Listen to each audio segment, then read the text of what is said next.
operated by Customs Officer on board Australian Customs tender on the 31st of January 2008. Well, back in 2008, the Australian government sent a customs vessel down to document Japan's whaling in Australia's Antarctic territory. And what you're about to see is the footage that they took at that expedition. Footage that Sea Shepherd have fought the government very hard on for many years to obtain.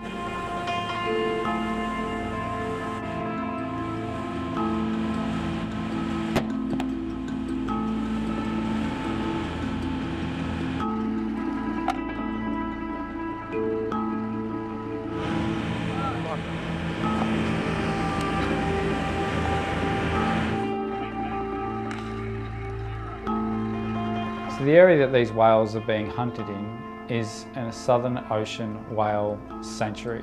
And yet they are being chased with these harpoon ships that are doing 23, 24 knots. And these whales are swimming at 16, 17 knots to try and outrun these harpoon ships.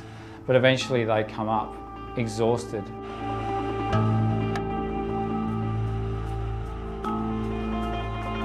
And when these whales are hit with an explosive harpoon, it sends shrapnel through their bodies and then hooks come out. And so there's no way for these whales to escape. They're thrashing around, trying to get away from these harpoon ships, but this cable drags them back up to the surface. You know, it takes a long time for these whales to die. It's barbaric, and this goes on in an established Southern Ocean whale sanctuary, in an Australian whale sanctuary. Once these whales die, they are tied up alongside a harpoon ship before that harpoon ship rendezvous with the factory ship, the Nishimaru, and then it is transferred up the slipway of the Nishimaru, where it is diced up for the markets in Tokyo.